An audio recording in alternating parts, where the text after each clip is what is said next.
Thanks for tuning into the channel. Today I am going to be talking about Turo, and I'm sure you may be familiar with it if you're already watching this video, but if you're not, go ahead, just go on Google, type in Turo. You can check it out. It's a car sharing platform, so you can go ahead and go on there, maybe rent your dream car, rent a car for fun, or you can even put your car on there and start making some money. Now, some of you that are watching maybe, like I said, new, already on there, and you may have different purposes for doing it. The reason I do it to make additional source of income. So I'm doing it to make a profit. Some of you may want to do it to just offset your car payments. And if you want to do it to offset your car payments and you only have one car, just remember when the car gets booked, what are you going to do? So you're going to have a plan right in place of what to do when the car is booked, because it can be booked for a day or two, and you can go in settings and change it around. But if you're just trying to offset your payment and you put too many restrictions on there, you're probably not going to get too much bookings, in my opinion. But it's something you could do, or you can make a profit. And the title is, should you pay cash for the car? Should you finance, right? And I wanted to talk about this because I got a comment from my last video about that. And I just wanted to, I figure I'd make a video talking about it. Hopefully it helps anyone that's thinking about doing it. Let me know down in the comments below, or if you have any questions, feel free to leave some comments down below. Also, before I get into it, go ahead to the description box, check out the link. Everything I use for Turo is on there. So if you're thinking about joining Turo, go ahead, check it out. I got the lockbox, I got the no smoking stickers, all the stuff I use is on there. You can see, even if you're doing Turo, these would be things that maybe could help you, or maybe it's things that you use as well. But yeah, don't forget to check that out. But let's get into it. So I'm going to share basically my opinion, right? And how I do it and how it's been going for me, because I know some people are going to agree with me, and there's going to be some people that are going to disagree with me. And I thought I'd just make a video and talk a little bit more about it versus writing it in comments and things like that. So to me, the best thing to do, and I'm just, if you're going to buy a car for Toro, is to finance it. Now, some of you are going to say that's the worst thing you can do. And if you think that's the worst thing to do, then don't do that. But the reason I do it is I rather borrow the money than take the money that I have built up over time and put it all into just the car, right? If you can get a good interest rate and you can get a good deal, and then a lot of people leave, oh, but interest rates vary for everyone because it's based on credit. So you can go on Google and it could tell you, the average credit score interest rate, sorry, is 8. And I may be able to, or someone else may be able to, and go to the dealership and get a lower interest rate. So it's really going to be based on that particular person's situation. So if you're going to buy a car and you're going to finance, right, they're going to check your credit. They're going to see what you qualify for. And it also depends too on your negotiating.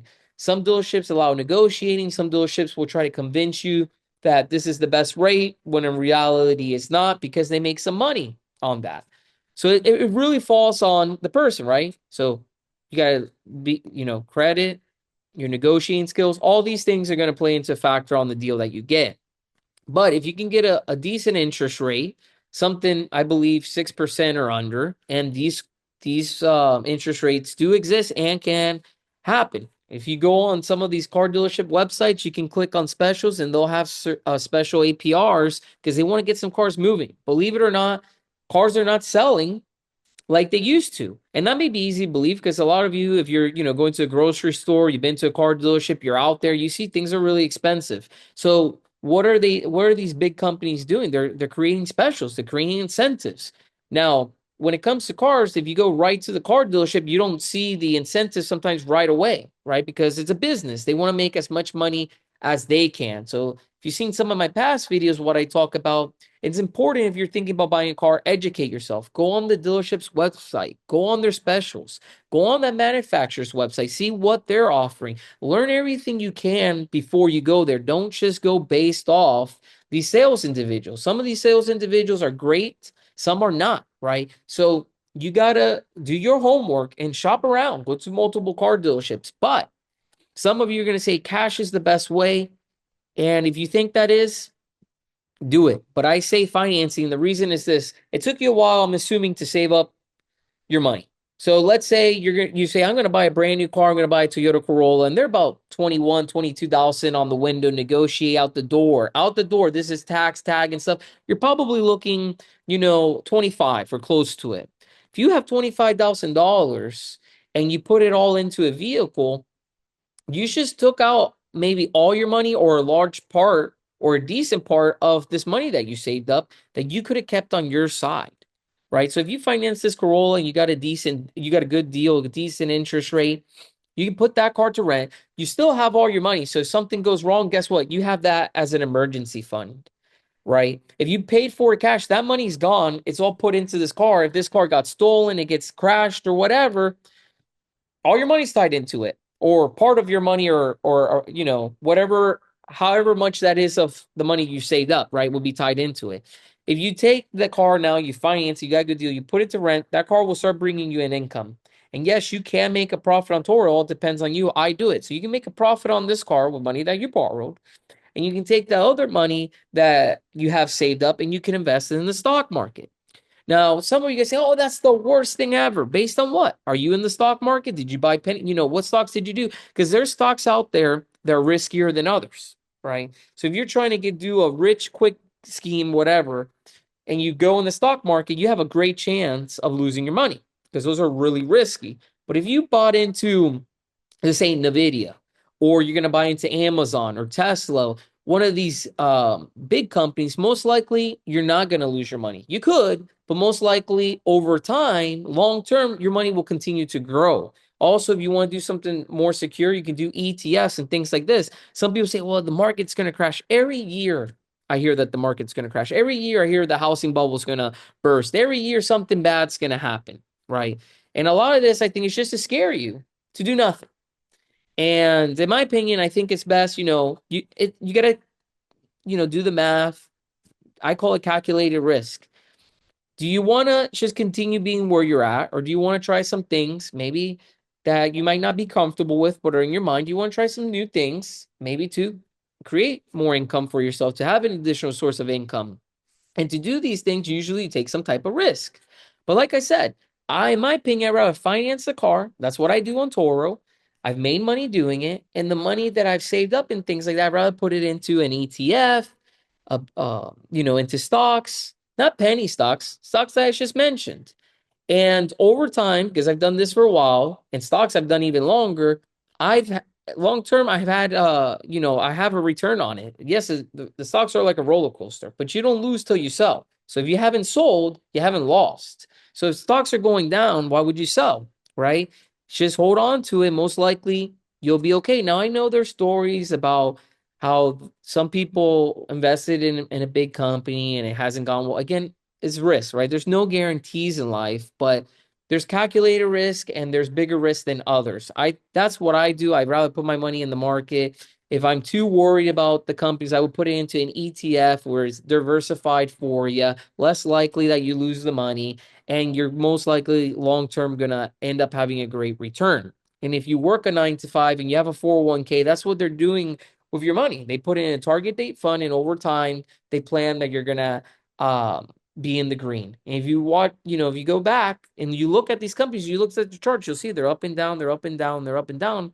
But if there were good investments, they always end up in the green. And I think 2025 is going to be a phenomenal year for the stock market. I think the economy is going to do really well. And some people are going to agree with that. Some people are going to disagree with that. We got Trump's back in office. I'm not saying that I'm for him or against him, but I'm saying I think with the change, and my opinion, in his first week, pretty much, I see the stocks, they're going up. I think they're doing good. And if he says any, if when he starts to talk, if he says, hey, anything about hoping to lower rates, anything positive, is going to boost up the stock market. So I think it's a good year. I think if you're not invested in the stock market, you're probably going to miss out on some opportunity to grow your savings and get some additional income for yourself. But at the end of the day, don't invest all your money or a large chunk into Toro is what I would say. Now that's what I do. If that's what you want to do, invest all your money in Toro, a big chunk of it, go right ahead. But what I would do, I finance the car, I take my money, I put it in the stock market, look for other things to create multiple sources of income, to create different ways for me to make more money. That's what I would do. Hopefully you found that helpful. If you have any questions, please don't hesitate. Leave me some comments down below. Also, I forgot earlier on, I'm working on a guide, a Turo guide. And what this is going to talk about Turo. It's going to help newbies. Even if you're already doing Turo, it'll be really helpful. You might have some questions. So I'm working on this Turo guide to really help out the newcomers, even people that already do Turo, help them with a lot of questions they may have. Doing videos, talking to people, and being on Toro. I've had a lot of people ask me a lot of questions. Some of the questions I get a lot. So I figure, look, let me make a Toro guide. I'm going to go ahead. I'm working on it. I hope to be done with it soon. I'm going to put it in the description box once I'm done. So it's not done right now. You won't find that yet, but it is coming. I wanted to let you know. So stay tuned for that. If that's something that you're interested in, please let me know down in the comments. Because if you are interested, once it's available, I'll give you a comment letting you know it's available so you can check it out. So also stay tuned for that. Don't forget to smash the like button. Don't forget to subscribe to the channel. I really appreciate you watching. See you on the next one.